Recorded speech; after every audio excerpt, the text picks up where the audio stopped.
Вы знаете, что наш канал посвящен Димаше Кудайбергену. Я была очень удивлена, когда вы сказали, что вы не знаете этого певца. Но это, наверное, в силу того, что вы в основном живете в Америке и бываете редко в Украине. У меня такой вопрос. И первым делом, конечно же, чтобы вас каким-то образом познакомить с творчеством Димаша, я вам, помните, ссылочку выслала Да, на какую да, песню? да, да. Но, знаете, нельзя так сказать, что я не знакома с Димашем. Ага. Я немножко по-другому вам ответила. Я сказала, что я недостаточно хорошо знаю его творчество, да, а о том, что этот певец существует, я слышала, как он поет, и это любимый певец моей сестры, и вот я о нем узнала в моем селе, в Черниговке, из уст моей сестры, которая заставила всех тут же замолчать, потому что она услышала, там что-то она слушала по телевизору, да, и тут вдруг объявили Димаша, и она сказала всем прекратить разговоры. Конечно же, мы все замолчали, и я тоже восторженно слушала этого мальчика, а потом уже, когда он закончил петь, я у сестры спросила: слышь, Лена, а кто это? Ты что, не знаешь Димаша? Это новый певец. Ну, конечно, когда я прослушала, как он поет, это изумительный голос, это такой талант, и это не только голос, но это еще и душа, это сердце. Мало спеть, но нужно уметь слушателя захватить за его душу, за его сердце, понимаете? Вот это Димаш умеет. Так что я Димаша знала, и я с радостью слушаю его песни, и я с радостью послушала ту песню, которую вы мне переслали, «Чорнобривцівна сіяла мати». Так, он пел на украинском языке, и это тронуло сильно мою душу. Ну, потому что, ну, украинский – это мой родной, да. Где бы меня ни носило, я-то все равно остаюсь украинкой, крестьянкой, украинкой, да. Это чудесный мальчик. Я не знаю, я могу так называть его или нет. Он очень молодой человек, да, и очень талантливый певец, и он действительно оставляет очень хорошее впечатление, и будет прекрасное воспоминание, когда ты его слушаешь. Да. Здорово, хорошо, Людмила. Вот почему я вот ссылочку вам эту выслала. Мне хотелось бы, чтобы вы, все-таки вы украинка, вы прекрасно знаете эту песню в исполнении разных людей. Я хотела, чтобы вы сравнили, сказали вот ваши впечатления, как вот он на украинском поет, как вам кажется? Мне понравилось, мне понравилось. Вы знаете, дело в том, что ведь он умеет вложить душу в песню. И, вы знаете, за этим исполнением, э, мне кажется, он прекрасно спел ее на украинском. Мне кажется, я там не заметила никакой фальши, никаких дефектов, как он произносил слова ему неизвестные. Не знаю, было это, не было этого, я не помню. Потому что само исполнение, я была очарована самим исполнением, тем, как он преподносит, тем, как он показывает эту песню и вкладывает в душу каждого слушателя, понимаете? И мне это очень понравилось, очень понравилось. Конечно, его исполнение, скажем, отличалось, наверное, Николай Гнатюк пел эту песню очень-очень давно. Конечно же, оно отличалось, потому что Николай Гнатюк – это одна история, это одно поколение, это одни душевные проявления. Димаш – это уже совершенно другая история, это 21 век, но и в нем, и в Николае Гнатюке есть нежность, есть любовь, которая передается от сердца к сердцу, любовь к матери, любовь к земле, где ты живешь. И это совершенно не отнять, понимаете? Вот. Я не знаю, мне удалось вам донести или нет. Да, помните, я вам еще рассказывала о том, что он уважение к зрителю, как к киевскому залу, к Украине в целом одел рубашку-вышиванку, которая фанаты его, значит, ну, они ему не предложили даже, они просто повесили, значит, значит, специальной комнате, где артисты готовятся к концерту. И было для них неожиданностью, когда он одел эту рубашку и вышел в этой вышиванке на сцену. Вы представляете? Как Ну, мне кажется, этого и следовало ожидать, потому что если ружье висит на сцене, то оно должно выстрелить. Если висит вышиванка, то ее нужно надеть. Мне кажется, это вполне логично. И я думаю, что это очень такой трогательный поступок настоящего артиста и настоящего человека, который хочет быть таким же, как и те слушатели, которые к нему пришли. Однако ж у нас же всё-таки выбор всегда у артиста есть, потому что, ну, возможно, он какой-то готовил специальную одежду, какой-то фрак, какой-то костюм. Но несмотря на это, он, еще раз говорю, уважение к тем зрителям, к тому залу, к той земле, на которой выступает, он одел именно вот национальную рубашку. Но, Здорово. знаете, наверное, этим великий артист отличается от посредственного, правда?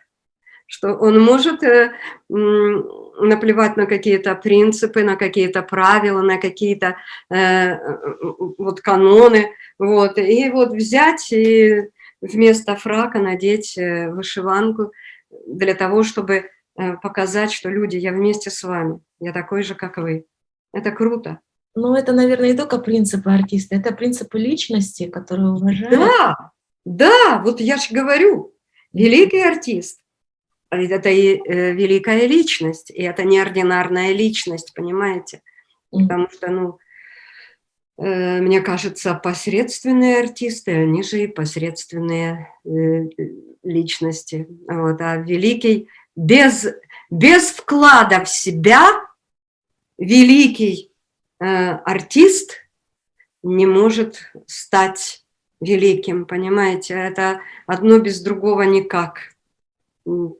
Нужно вкладывать в себя в любом случае, если ты хочешь достичь вершин в мастерстве, то и ты должен быть исключительным человеком, понимаете?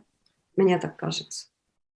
Исключительность выражается в чем? Работоспособности, в чем вообще профессионализм? Как вот в чем ваш профессионализм заключается? Вы же все-таки психолог профессиональный. Как вы наработали вот этот профессионализм в себе? Постоянным обучением, постоянным опытом, постоянным развитием, только так, знаете. И нельзя отучиться 5 лет и стать суперпрофессионалом. Жизнь идет, очень быстро меняется. Раньше говорили, что через 5 лет все меняется. Сейчас, наверное, через каждый год все меняется. Новые технологии, новые методики, новые подходы в работе. Это нужно изучать, это нужно самой, допустим, если я как психолог, и я сама прохожу психотерапию, супервизию, обучаюсь на курсах, на всевозможных мастер-классах, только так. И, естественно, свой опыт, профессиональный опыт тиражировать и тиражировать, как сказать, набивать руку. То же самое в любой специальности. Я думаю, там 1% таланта имеет значение, 99% работоспособности. Мне кажется, так. Ну, знаете, ну, если бы я имела талант только, какой-то талант, но ничего с этим не делала, ну и где бы я была? Ну и что? И талант бы мой угас вообще. Ну, его надо поддерживать. Точно так же и в артистическом. Там еще, мне кажется, покруче. Там ведь не только, если мы говорим о Димаше, если мы говорим о пении, там не только в свой голос, в вокал надо вкладывать, в сольфеджио и всю музыкальную грамоту. там и в себя надо вкладывать, там тоже как личности нужно расти, как человеку, э, чтобы быть ближе к людям, чтобы понимать людей, чтобы доносить до них свое творчество так, чтобы они его своим считали, понимаете? А без вложения в себя, в свой рост, никакого мастерства не происходит. Вот приблизительно так. Но вы знаете, вот когда мы тоже исследования, я каждый раз исследования провожу как социолог и пишу свои исследования, но не на бумаге, а на видео делаю. Да. Я поняла так, что вот где бы Димаш не выступал, он так интерпретирует свою песню, даже несмотря на то, что он поет современную песню, например, песню «Hello», он ее так интерпретировал, да, что она стала, или, например, песня «Иканаэде», японская песня, он ее так интерпретировал, да, но, казалось бы, это не это просто современная песня на японском языке.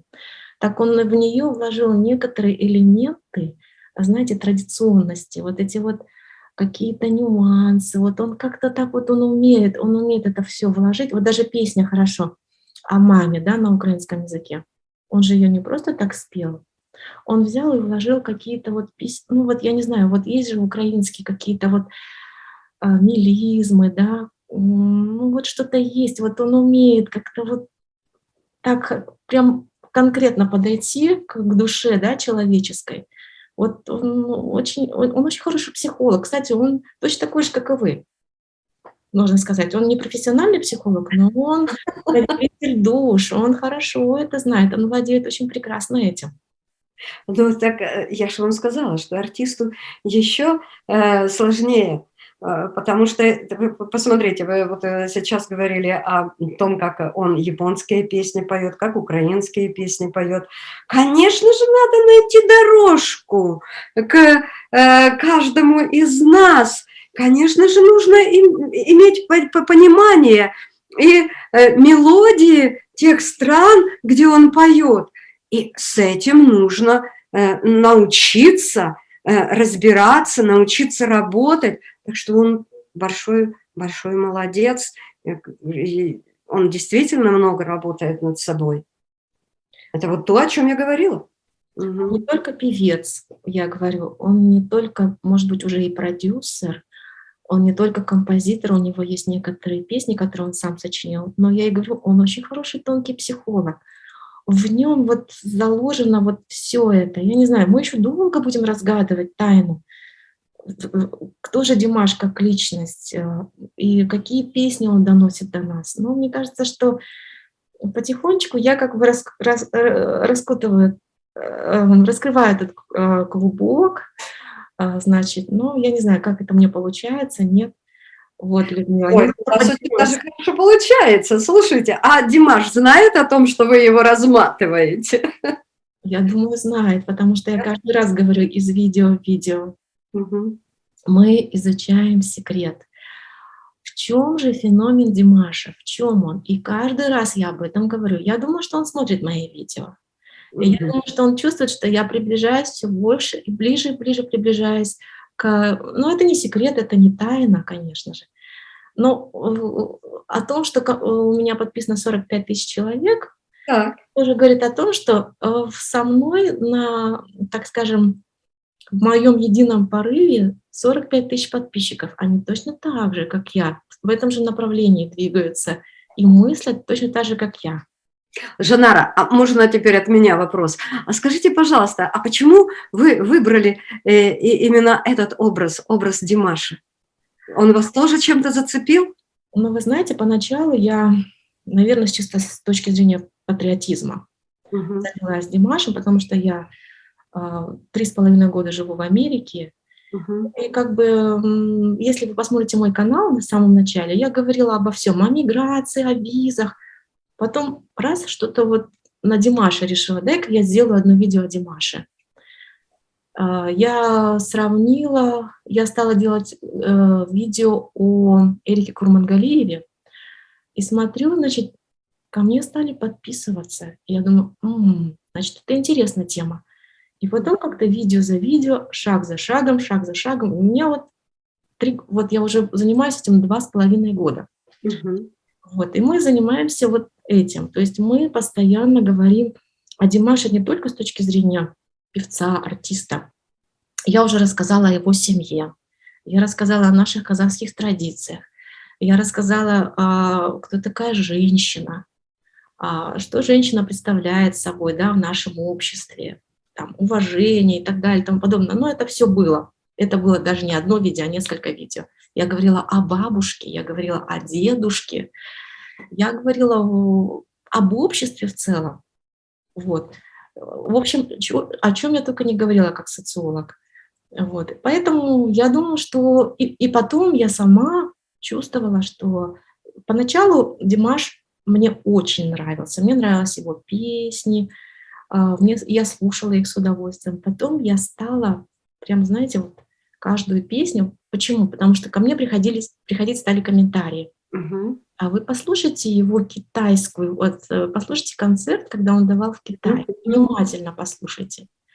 Я как-то не обращала внимания, например, да, на этот Да. концерт. Потом я каждую песню стала слушать, и я просто влюбилась в него, потому что влюбилась в то, как он исполняет вот «Иканаэде». Когда я услышала эту песню, он же ее впервые исполнил в Китае, Мгм. Мгм. у меня слезы из глаз. Я не могу понять, я один раз слушаю, второй раз слушаю, третий, четвертый, и каждый раз у меня слезы из глаз.